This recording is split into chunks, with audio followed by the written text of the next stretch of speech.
Basically मैं हमारी family का फर्स्ट जनरेशन एंटरप्रेन्योर हूँ। फैबली है वो बेसिकली एक ऑटोमेशन और इंटीग्रेशन का प्लेटफॉर्म है, दो अलग अलग एप्लीकेशंस को आपस में कनेक्ट करवाता है। नमस्कार दोस्तों, स्वागत है आपका एमएसएमई संपर्क के अंदर। और हम आज आ चुके हैं फैबली कनेक्ट के फाउंडर के साथ, मिस्टर नीरज। नमस्कार सर। नमस्कार, स्वागत है आपका एमएसएमई संपर्क के अंदर। तो नीरज सर, क्या आप बता सकते हैं अपने बारे में थोड़ा सा कुछ? बेसिकली मैं हमारी फैमिली का फर्स्ट जनरेशन एंटरप्रेन्योर हूँ। मेरे फादर बैंक में काम करते थे एंड मेरी मदर जो थी वो इंडियन रेलवे में काम करती थी। एंड कहीं ना कहीं मेरे को सॉफ्टवेयर्स में काफी ज्यादा इंटरेस्ट था, सॉफ्टवेयर के प्रोडक्ट्स बनाने में, कोडिंग करने में। एंड समहाउ मैंने 2009 में एक ट्रेनिंग इंस्टीट्यूट स्टार्ट किया था जो PHP पढ़ाता था बच्चों को। PHP एक लैंग्वेज होती है जिसकी हेल्प से आप सॉफ्टवेयर बनाते हैं। ठीक है, 2009 में PHP वाज वेरी पॉपुलर, बहुत पॉपुलर होती थी। और उसको सिखाने से कहीं ना कहीं हम लोगों ने स्टार्ट किया था। मैं मेरे ब्रदर पंकज अग्रवाल के संग काम करता हूँ। हम लोग दो फाउंडर्स हैं जो कि मिलके फैबली कनेक्ट को चलाते हैं। फैबली कनेक्ट चलाते हैं, ओके। सो ये फैबली कनेक्ट लाइक कैसे ग्रो हुआ? हाँ, क्या करता है वो भी, एंड देन कैसे ग्रो हुआ? ठीक है, तो जो फैबली है वो बेसिकली एक ऑटोमेशन और इंटीग्रेशन का प्लेटफॉर्म है। ये बेसिकली दो अलग अलग एप्लीकेशंस को आपस में कनेक्ट करवाता है और डेटा को एक प्लेटफॉर्म से दूसरे प्लेटफॉर्म में आप भेज सकते हैं। तो जैसे आप मान के चलें कि आजकल बहुत सारे लोग फेसबुक पे एड्स रन करते हैं, तो जब वो लोग एड्स रन करते हैं तो लीड्स आती हैं। तो बेसिकली मान के चलिए आपको वो जो लीड्स हैं वो आपके CRM सॉफ्टवेयर के अंदर डालनी है। तो वो आप कैसे डालोगे? तो उसके लिए आपके पास एक मिडिल में कोई एक सॉफ्टवेयर होना चाहिए जो कि फेसबुक की बात भी समझता हो और आपके CRM की बात भी समझता हो। तो जो फैबली कनेक्ट है वो एक मिडिल लेयर है जो कनेक्ट कर रही है दोनों एप्लीकेशंस को। तो इस प्रकार से हम लोग 2000 अलग अलग एप्लीकेशंस के साथ कनेक्ट करते हैं और एक एप्लीकेशन से डेटा लेके दूसरी एप्लीकेशन पे बेचते हैं। That's wonderful, that's wonderful। मतलब कि आप अपना जो भी अगर एक ब्रांड है तो अगर उसको अपना डेटा शेयर करना अमंग अलग अलग प्लेटफॉर्म्स के साथ तो बहुत इजीली पब्लिक डेटा तो कर सकता है, राइट? सो ये आपको ये प्रॉब्लम स्टेटमेंट कब दिखाई दिया कि ऐसा कुछ प्रॉब्लम लाइक मार्केट के अंदर है? तो हम लोग बेसिकली एक छोटा सा एडटेक प्लेटफॉर्म रन कर रहे थे, एजुकेशन का एक प्लेटफॉर्म। तो हमें ना कई बार डेटा को एक जगह से दूसरी जगह तक भेजने में दिक्कत आती थी। और हम लोग उस समय YouTube का यूज करते थे। तो मैं एक छोटा सा यूज केस चाहता था। मैं ये चाहता था कि जब भी YouTube पे कोई वीडियो, जैसे चैनल बनाते हैं आप लोग YouTube पे, है ना, तो चैनल में आपके जो भी टोटल व्यूज आ रहे हैं, मैं चाहता था कि नेक्स्ट डे WhatsApp पे मेरी टीम को चले जाए कि यार आज यस्टरडे को लास्ट 24 आवर्स में इतने व्यूज आए हैं। ठीक है, सिर्फ सिंपल सा एक यूज केस था कि अगले 24 आवर्स, पिछले 24 आवर्स में आपके कितने व्यूज आए हैं, तो सारी टीम मेंबर को जाना चाहिए। तो इस तरीके की ना काफी सारे अलग अलग प्रॉब्लम स्टेटमेंट्स हमको मिलते थे। उन प्रॉब्लम स्टेटमेंट्स को कहीं ना कहीं हम लोग सॉल्व करने के लिए फैबली कनेक्ट को बनाए और वो बनाने के बाद एक तरीके से वो प्रोडक्ट चला और वो एक तरीके से किसी तरीके से ठीक है। Okay. So sir, like public connect एक छोटे जो ब्रांच है MSME के अंदर है, तो उनके लिए फैबली कनेक्ट कैसे इस्तेमाल कर सकते हैं? देखिए, आप है ना इसको इस तरीके से समझो, आजकल जो MSME हैं उनको लेट्स से कस्टमर से इंटरेक्शन करना है ना।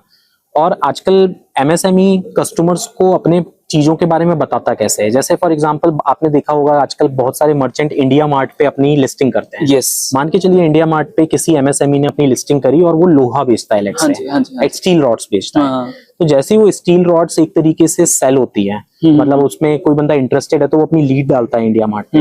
तो तुरंत की तुरंत आप चाहते हो, जैसे ही उसने अपनी लीड दी आपको इंडिया मार्ट पे, तो आप चाहते हो कि वो जो लीड है वो तुरंत के तुरंत उसको एक व्हाट्सएप मैसेज चले जाए, या उसको एक ईमेल चले जाए, या उसको एक SMS चले जाए, या वो आपके CRM में ऐड हो जाए जिससे कि आप उसको एक तरीके से कॉल कर सको। तो इस तरीके की छोटी छोटी जो आपकी फंक्शनल चीजें हैं जो MSME की रिक्वायरमेंट होती है, उस तरीके की चीजों को फैबली कनेक्ट सॉल्व कर सकता है और वो MSME की बेनिफिट में काम कर सकती है। So बेसिकली ये बहुत ही अच्छा तरीका रहेगा ताकि अपना कॉस्ट को कंट्रोल कर सकें, जहां पर वो एक एक्स्ट्रा लाइक कुछ। देखिए, अभी क्या होता है, जैसे मान के चलो आपके पास लेट्स से इंडिया मार्ट पे एक लीड है, तो आप क्या करोगे? आपको वो अपनी टीम को भेजना होगा कि भाई इस बंदे से कांटेक्ट करो। तो आपको क्या करना पड़ेगा? आपको शायद अपना अकाउंट शेयर करना पड़ेगा। हो सकता है आप अकाउंट शेयर नहीं करना चाहते हो, हाँ, आप चाहते हो कि यार मेरे पास अगर सेल्स की टीम है तो सेल्स की टीम मतलब कि मेरे पास कोई ऐसे लोग हैं जो कॉलिंग कर सकते हैं उस बंदे को, तो आप चाहते हो यार उस लीड की डिटेल गूगल शीट में आ जाए, और वो जो गूगल शीट है वो आपकी टीम से शेयर्ड है, तो वो जो टीम से शेयर्ड है तो तुरंत की तुरंत आपके स्टाफ को पता है यार ये मेरे को कॉल करना है, और वो तुरंत की तुरंत कॉल करने एग्जैक्टली। आपको इंडिया मार्ट पे किसी को एक्सेस भी नहीं देना, और ये मैं सिर्फ इंडिया मार्ट बोल रहा हूँ, बट ये आप 2 मिनट के लिए सोचो, फेसबुक लीड्स है तो फेसबुक पे अगर आप एड रन करते हो तो उसमें भी जरूरत नहीं है, इंस्टाग्राम पे करते हो तो उसमें भी जरूरत नहीं है, आप और 50 तरीके के प्लेटफॉर्म यूज करते हो तो आपको उसमें भी जरूरत। ये बहुत ही अच्छा like privacy and time management का बहुत ही अच्छा सोल्यूशन है पैब्लिक कनेक्ट बेसिकली।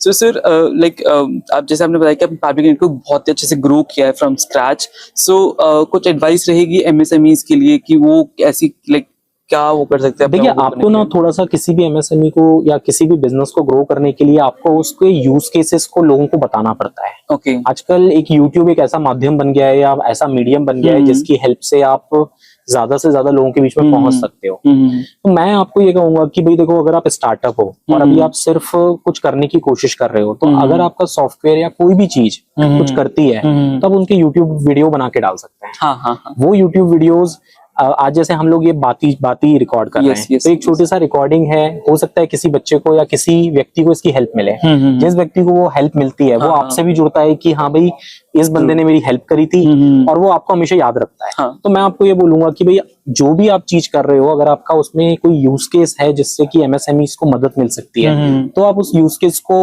एक पब्लिक मीडियम के थ्रू जरूर बताने की कोशिश करें। ओके, तो सर बस लास्ट कंक्लूडिंग क्वेश्चन है कि पैबली से पहले और नीरज और पैबली के बाद वाले नीरज, जो आज हम नीरज बात कर रहे हैं, उसमें क्या डिफरेंस है?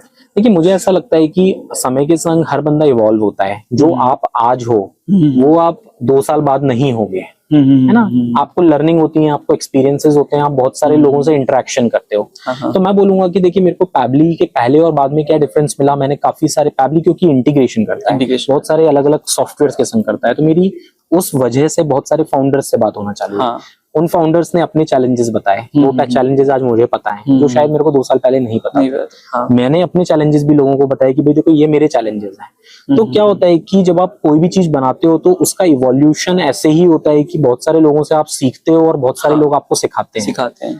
एंड मुझे लगता है कि देखिए learning is a constant process, it keeps on happening. The only thing is कि आप उनसे कितनी सारी चीजें सीख पाते हो, वो आपका कैपेबिलिटी है।